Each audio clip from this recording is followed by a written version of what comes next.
2025 12/6 දින අධ්‍යාපන අමාත්‍යාංශයේදී ඉසුරුපාය සංකීර්ණයේදී ජාතික පාසල්වල විදුහල්පතිවරුන් අධ්‍යාපන පරිපාලන නිලධාරීන් සහ අමාත්‍යාංශයේ ජ්‍යෙෂ්ඨ නිලධාරීන් සහභාගී වූ රැස්වීමක් පැවැත්වුණා.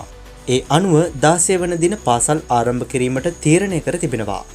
රැස්වීමේදී ගනු ලැබූ ප්‍රධාන තීරණය මෙසේයි. සියලුම ජාතික සහ පළාත් පාසල් දෙසැම්බර් 16 වන දින විවෘත කළ යුතුය. දෙසැම්බර් 16 වන දින විවෘත කළ නොහැකි පාසල් සඳහා විවෘත කිරීමේ දිනය තීරණය කිරීමේ බලය පාසල් විදුහල්පතිවරුන්ට සහ පළාත් සහ කලාප අධ්‍යාපන නිලධාරීන්ට ලබා දී ඇත. දෙසැම්බර් 16 වන දින සිට ආරම්භ වන පාසල් සඳහා දෙසැම්බර් 23 සිට වසර අවසාන නිවාඩු ලබා දෙනු ලැබේ. දෙසැම්බර් 16 සිට 22 දක්වා කාලය තුල පාසල් පිරිසිදු කිරීම, නඩත්තු කිරීම සහ පුනරුත්ථාපන කටයුතු ගංවතුරෙන් පීඩාවට පත් සිසුන් හඳුනා ගැනීම සහ ඔවුන් සඳහා මානසික සහ අනෙකුත් සුබසාධන ආධාර සංවිධානය කිරීම හෝ අදාළ ස්ථාන වෙත යොමු කිරීම.